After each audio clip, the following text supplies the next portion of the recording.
Super Duke Joe. Yeah, he is. He's good for it. That's that's the thing too, man. Comedians, we watch a lot of TV, man, on the road, man. I watch a lot of Netflix, and I like Netflix. Don't get it twisted.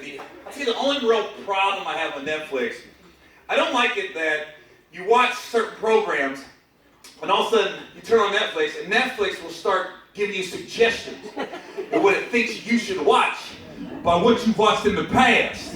You start questioning yourself, like, what the fuck did I watch? I think I want to watch this shit.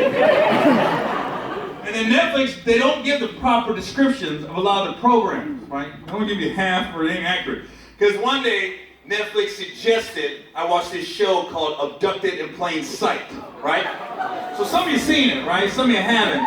If you didn't see it, this is what Netflix says the show's about. Netflix says, see how a young family moves to Utah and their oldest daughter gets kidnapped not once, but twice by the same next door neighbor. How the fuck's that happen? I want to watch it, right? But turn it on. First of all, I thought it was a movie. No, it's a documentary, right? It's about 2 hours long. This is what Netflix doesn't tell you, okay? This man, woman, and their 3 daughters, they moved to Utah. They moved right next door to this guy and his wife. So the next door neighbor dude takes a liking to the oldest daughter. So he ends up fucking the dad, then he kidnaps the daughter. Notice what I just said right there. The dad fucked the dad. You gotta put that in the script shit. That changed the whole goddamn documentary for me personally, So the dad fucks the dad, then he kidnaps the daughter. Then they catch him with the daughter, right? And he says, go ahead and turn me in. Go ahead and press charges. If you do, I'm telling everybody your dad and your husband is a homosexual. Family don't want that shit getting out. They don't press charges. So the guy gets to move right next door again. Then he ends up fucking the mom. Then he kidnaps the daughter again. And the whole time I'm watching this shit, I'm going, God damn it. I know black people are going, that's some white people shit right there.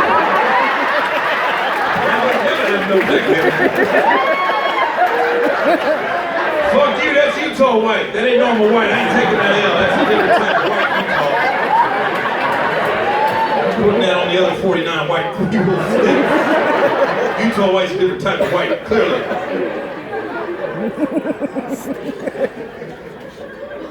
What makes it even worse is the dad is the narrator.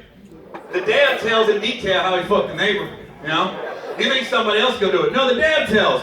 So listen, the documentary's 2 hours long. The dad doesn't hit you with this twist until about 30, 35 minutes into the documentary. So I'm watching it, but at this point I'm kind of on my phone, I'm checking social media, I'm texting people. So I'm listening and watching, but I'm back and forth in and out of the program, right? And this is what I hear on my television set that threw me. The dad just started talking. He was like, well, so Bill came over.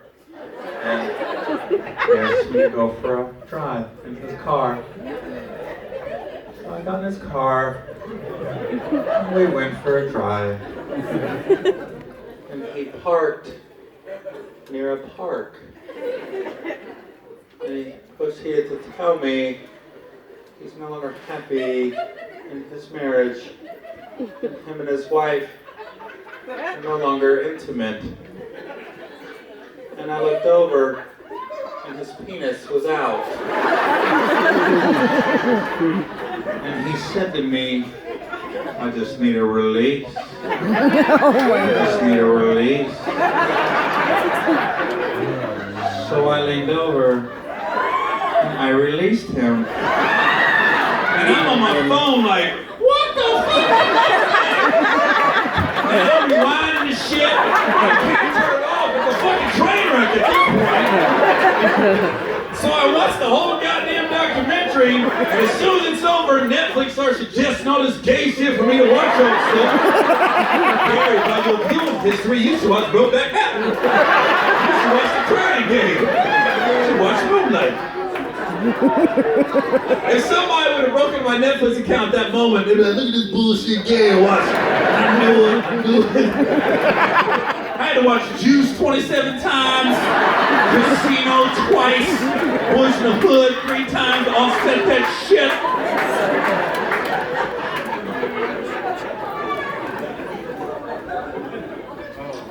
Checks are coming out. It's the part of the show I don't like, man. I don't like telling jokes when the checks come out of the comedy club because the energy dips dramatically. Like people have a good ass time till that check hits the table, they be sitting there. What the fuck? He wasn't ever fucking funny. He wasn't ever fucking funny. $20 for 5 cheese sticks, man. That's $4 stick. Oh, shit. We calling our friends on the way home. Hey man, I was a comedy club. Fuck girl. That expensive ass cheese stick.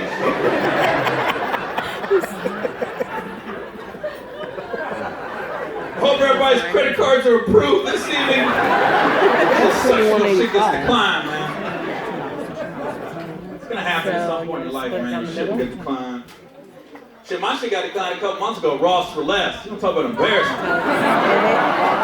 The one that got declined, and the lady was so loud with it. She was like, decline! Decline, Garrett Owen!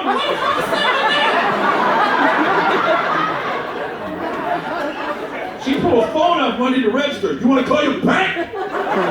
Shut the fuck up, I got cash.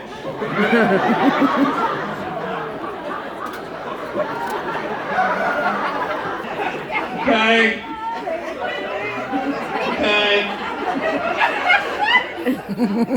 Okay, let's just figure it out. No big deal. Okay, let's figure it out. Okay, so I had a quesadilla and a ginger ale. My bill was 18, I put in 40. This is crazy, because I put in $22 extra. This is crazy for the story. And then Cheryl, you pay right. Cheryl, what do you have? A cup of coffee, cheesecake? $20, that's plenty for that little bit of food, okay. So that's $60, quesadilla, fish cheesecake, cup of coffee, ginger ale. This is crazy. So, Jasmine, you pay right, Jasmine. Yeah, Jasmine always pays. She gave me her money. You got that one lady sitting at the table. No, she ain't putting no money in. Just sitting on docile and shit.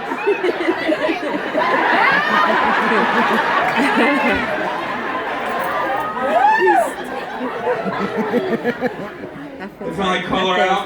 Karen? Karen, did you pay? No, I drove. I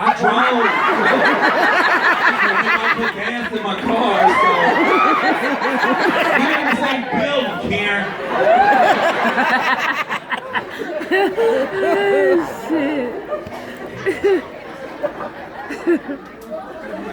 Hey, can I get another water?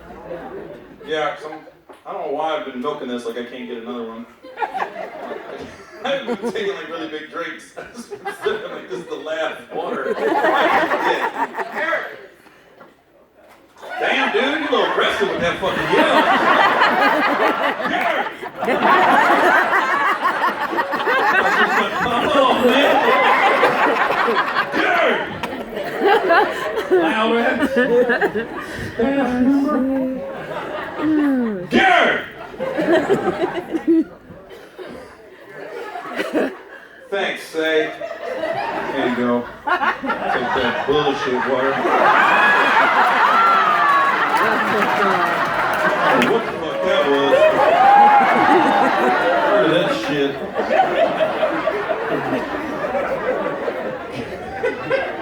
It was brewed in the back. Somebody put their own little label on it. Oh, yeah, spring water.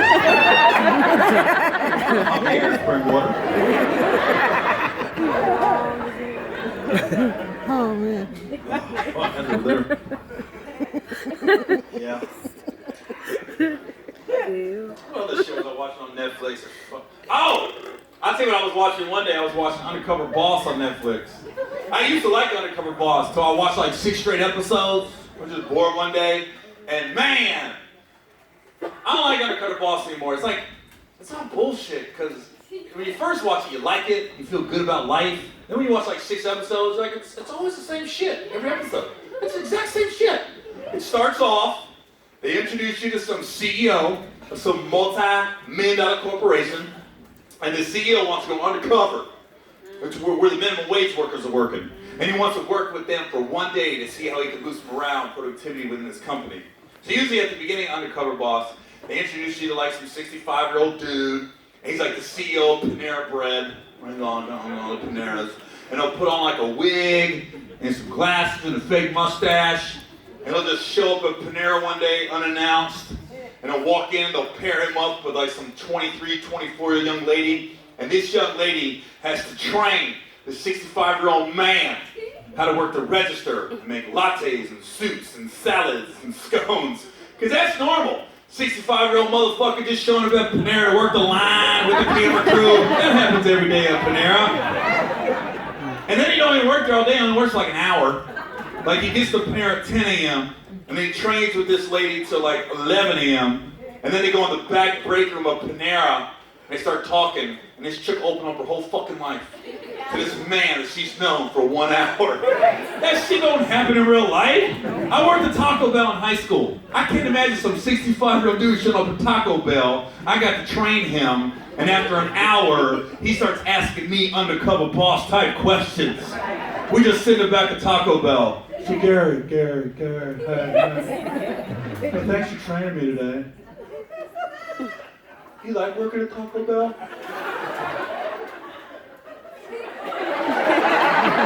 I mean, it's alright, it's Taco Bell. Motherfucker here, yeah, it's my dream job. So hey, Gary, let me ask you one more question, man. Why did you choose to work at Taco Bell? Why you asking all these questions, man? I don't know you. Why you working at Taco Bell? I'm 17, you 65. Let's go self that question. Why you working at Taco Bell? Oh, fuck him, man. I trained him. I smoked on the register today. Now I'm back in this hot-ass kitchen banging out beef burritos because this old motherfucker wants to do something with his life finally. The guy can't put himself cramming the gun, his hands shaking and shit. Can't run the register, keeps looking for gorditas. We don't have gorditas, sir. Limited time only. Ain't on the register.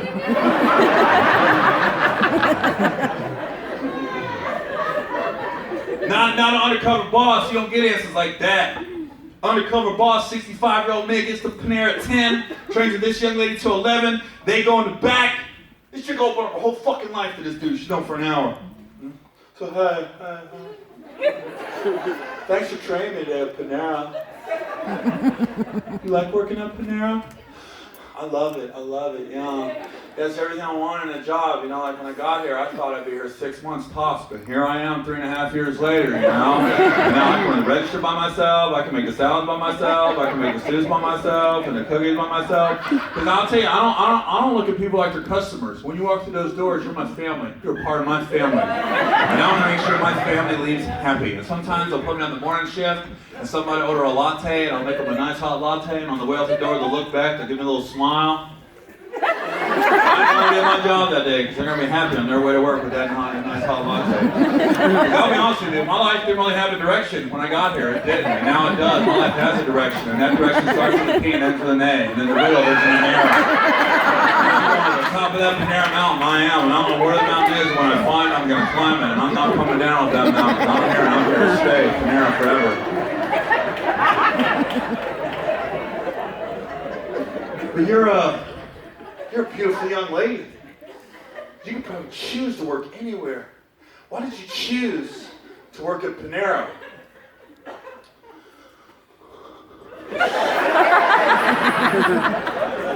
Well, my dad's got cancer, and growing up, my dad used to make oatmeal every morning for breakfast for me. And now that I'm at Panera, I'm actually in charge of the oatmeal raisin cookies. Every morning when I take those oats out and I mix up that batter, I think about my dad and how my dad made me oatmeal, and I make another people oatmeal and I cook it for him,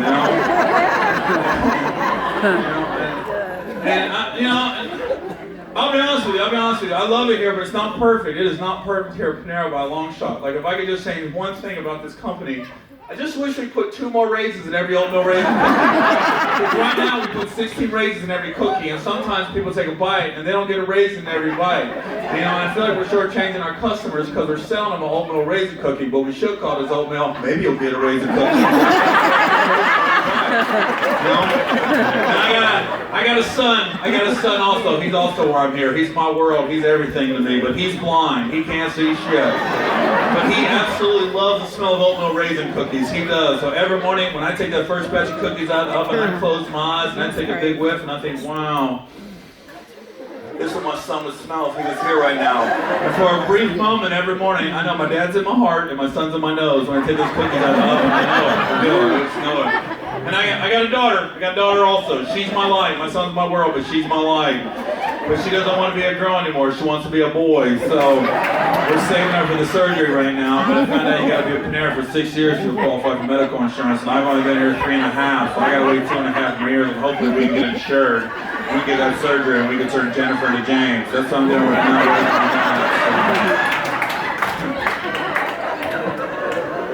And that's just the first 30 minutes, right? Then they go to like a commercial break and then they come back. When they come back for commercial, now you see the CEO, he's back at his house, he's taking off his wig, his mustache, his glasses. He's reflecting on his 60 minutes at Panera, you know? Then they cut back to the girl that was training him. Now she's in a limousine, headed to Panera corporate headquarters. She don't even know where she's going, she's just riding, right?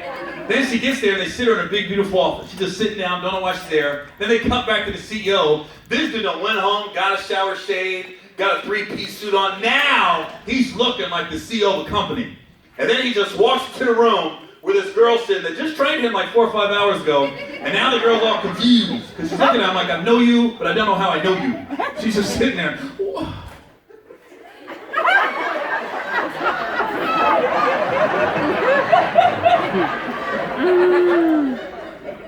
Charlie!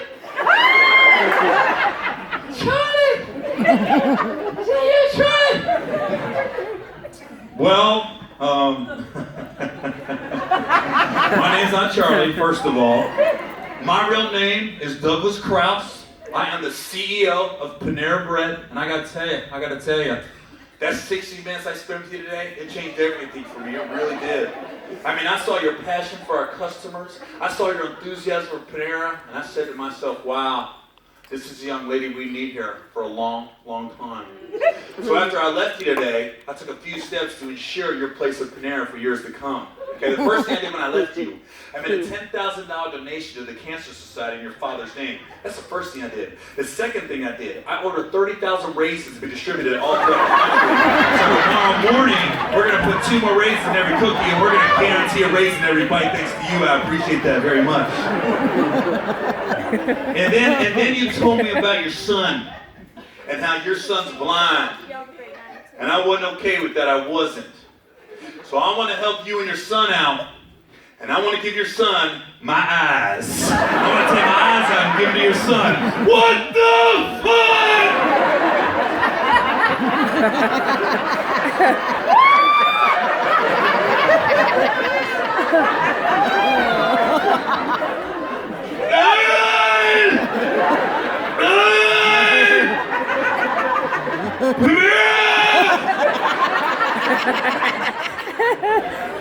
Wow. Shit.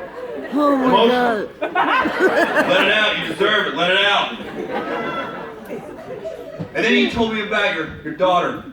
And how your daughter needs that surgery, but you don't qualify for medical insurance. So I put in a waiver. You are fully covered immediately through Panera Bread. You don't have to wait 2.5 more years. You can apply for that surgery tomorrow. Still wasn't enough, though. Still wasn't enough. So I talked to my wife. I want to help your family out. And I want to give your daughter my dick. I want to come out and give it to your daughter. What the fuck?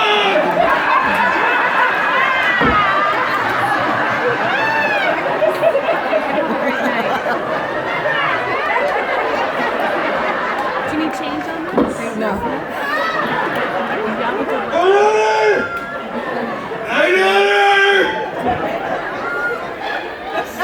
My daughter's gonna have dick! My daughter's gonna have dick! My son's gonna Yes. see it! My son's gonna be able to see my daughter's dick! Stupidest fucking show on TV, man! We crying and shit! I I wish I had a hidden camera in everyone's cars so I could see your faces when you drive by Panera tomorrow morning. Hey, let's stop and get a cookie, man. Let's see the raisins got dropped off.